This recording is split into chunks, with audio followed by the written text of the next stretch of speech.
दरगाह पर होगा।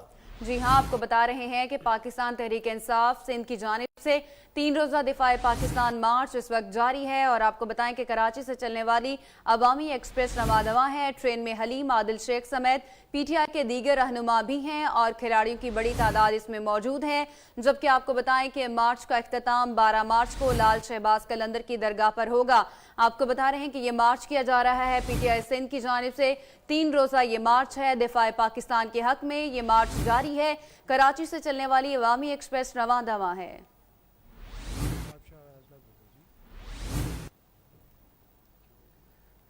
आगे बढ़ते हुए आपको बताएं कि पाकिस्तान तहरीक इंसाफ का पाक फौज से इजहार यकजहती के लिए कराची से ट्रेन मार्च नवाबशाह पहुंच गया है। नवाबशाह रेलवे स्टेशन पर PTI कारकुनान ने ट्रेन मार्च का इस्तकबाल किया। मजीद जान लेते हैं नुमाइंदा 7 न्यूज़ ज़ुहेब इकबाल से। जी ज़ुहेब, अपडेट कीजिएगा, किस तरह से इस्तकबाल किया गया है ट्रेन मार्च का? जी बिल्कुल, पाक फौज से इज़हार यकजहती के लिए पाकिस्तान तहरीक इंसाफ की जानिब से दिफा पाकिस्तान ट्रेन मार्च का इनेकाद कराची से किया जा रहा है। और इस वक्त नवाबशाह में ट्रेन पहुंचने वाली है। नवाबशाह के कारकुनान की जानिब से वालियाना इस्तकबाल की तैयारियां मुकम्मल हो गई। इस वक्त हमारे साथ PTI सिंध के मरकज़ी रहनुमा मौजूद हैं, इनसे जानते हैं। जी सर, बताइएगा।